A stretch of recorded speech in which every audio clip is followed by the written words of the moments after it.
Setiap 53 detik ada satu kejahatan terjadi di Indonesia. Dan ini menjadi catatan penting untuk kinerja polisi. Ini adalah data jumlah kasus kriminalitas yang terjadi di Indonesia setiap tahun. Sejak tahun 2017 hingga tahun 2021, sebenarnya tren kasus kriminalitas cenderung menurun.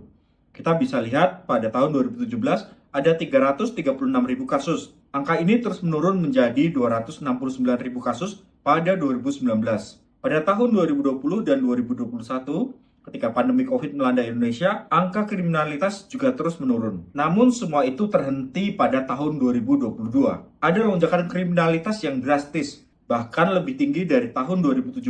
Setahun kemudian, jumlahnya terus bertambah hingga mencapai angka 584.000 kasus kriminalitas pada 2023. Angka ini mencetak rekor tertinggi sejak 2017, baik dari sisi jumlah maupun tingkat kejahatan. Menurut data BPS, tingkat kejahatan per 100.000 penduduk atau crime rate pada 2017 ada di angka 129 dan pada 2023 menjadi 214. Peningkatan kasus ini juga berimbas pada crime log atau waktu antar kejahatan. Pada 2021, crime log ada pada angka 2 menit 11 detik, meningkat menjadi 53 detik pada 2023. Dengan kata lain, bukan hanya jumlah kasus kriminalitas yang meningkat, tapi intensitas dan kecepatannya juga ikut meningkat. Data ini bikin aku bertanya-tanya, sebenarnya ngapain aja kerja polisi? Kok angka kriminalitas justru malah makin tinggi? Padahal, sejak 2018 hingga 2023, tren anggaran Polri cenderung naik. Anggaran tertinggi pada tahun 2023 mencapai 121,8 triliun rupiah.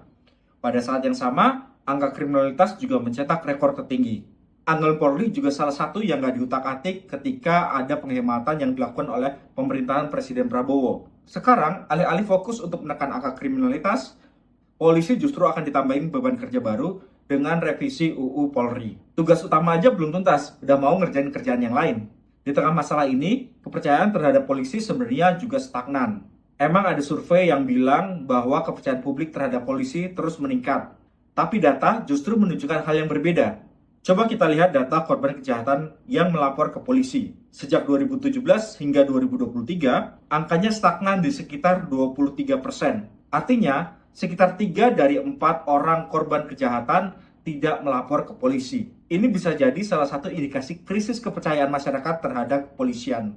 Buatku, data ini sudah cukup menggambarkan bagaimana jebloknya kinerja kepolisian dalam memberikan rasa aman terhadap warga.